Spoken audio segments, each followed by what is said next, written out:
Giorgio Vasari, Lives of the Most Excellent Painters, Sculptors, Architects, 1550 to 1568, Giotto. Now in the year 1276, in the country of Florence, about 14 miles from the city, in the village of Vespigiano, there was born to a simple peasant named Bondone a son to whom he gave the name Giotto, and whom he brought up according to his station. And when he had reached the age of 10 years, showing in all his ways, though still childish, an extraordinary vivacity and quickness of mind, which made him beloved not only by his father, but by all who knew him.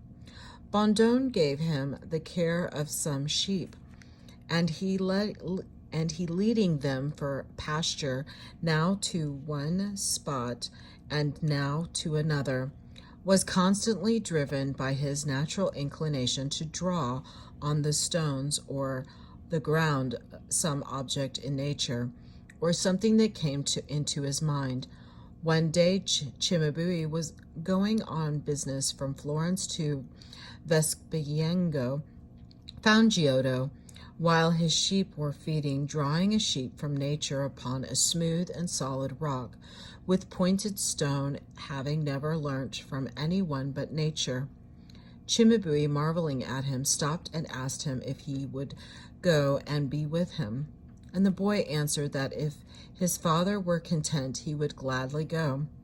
Then Cimabue asked Bondone for him, and he gave him up to him, and was content that he should take him to Florence.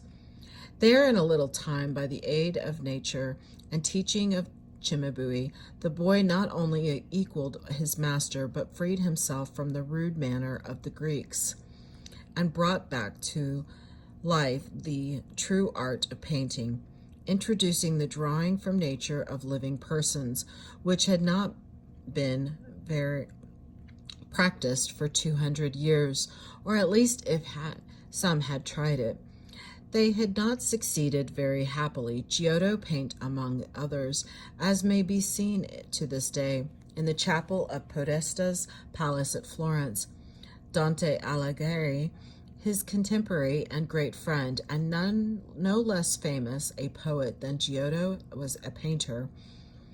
After this he was called to Assisi by Fra Giovanni di Muro, at that time general of the order of S. Francis, and painted in fresco in the upper church 32 stories from the life and deeds of St. Francis, which brought him great fame.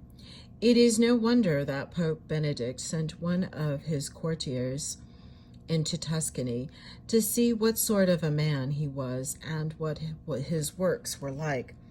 For the Pope was planning to have some paintings made in St. Peter's. This courtier on his way to see Giotto and to find out what other masters of painting and mosaic were there in Florence, spoke with many masters in Siena, and then having received some drawings from them, he came to Florence, and one morning, going into the workshop of Giotto, who was not his laborers, he showed him the mind of the Pope, and at last asked him to give him a little drawing to send to his Holiness. Giotto, who was a man of courteous manners, immediately took a sheet of paper, and with a pen dipped in red, fixing his arm firmly against his side to make a compass of it. With the turn of his hand, he made a circle so perfect that it was a marvel to see it, having done it. He turned smiling to the courtier and said, "Here is the drawing." But he thinking he was being laughed at, asked, "Am I to have no other drawing than this?" "This is enough and too much," replied Giotto. "Send it to the others, and see if it will be understood." The messenger, seeing that he could get nothing else, departed ill-pleased, not doubting that he had been made a fool of.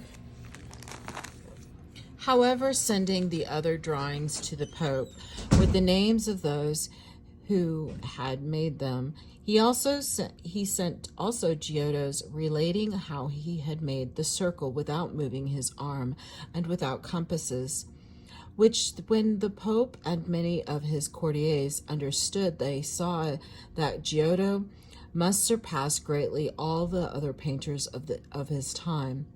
The thing being told, there arose from it a proverb which is still used about men of coarse clay. Quote, "You are rounder than the O of Giotto," unquote, which proverb is not only good because of the occasion from which it sprang, but also still more for its significance, which consists in its ambiguity, tondo, quote, round, unquote, meaning in Tuscany not only a perfect circle, but also slowness and heaviness of mind. So the Pope made him come to Rome, and he painted for him in St. Peter's, and there never left his hands work better finished. Wherefore the Pope, esteeming himself well served, gave him 600 ducats of gold, besides having shown him so many favors that it was spoken of through all Italy. After Giotto was turned to Florence, Robert, King of Naples, wrote to his eldest son, Charles, King of Calabria, who was at the time in Florence, that he must by some means or other send him Giotto to Naples. Giotto, hearing himself called by a king so famous and so much praised, went very willingly to serve him, and did many works which pleased the king greatly.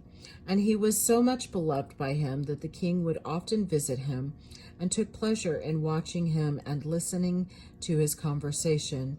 And Giotto, who had always some jest or some witty answer ready, would converse with him while going on with his painting.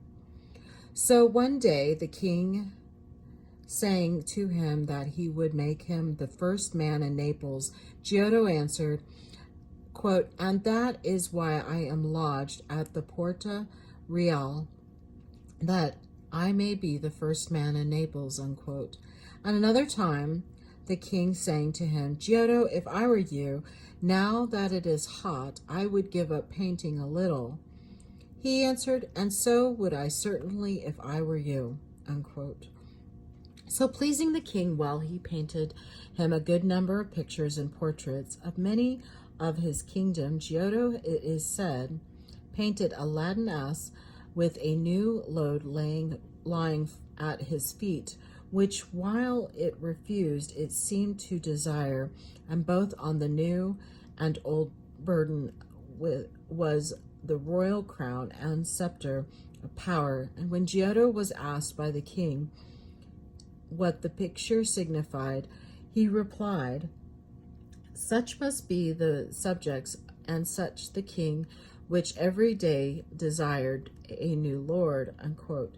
There are many other stories remaining of the witty sayings of Giotto, and besides those that are told by Boccaccio, Gianfranco Sacchetti tells many good ones, some of which I will give in Franco's own words.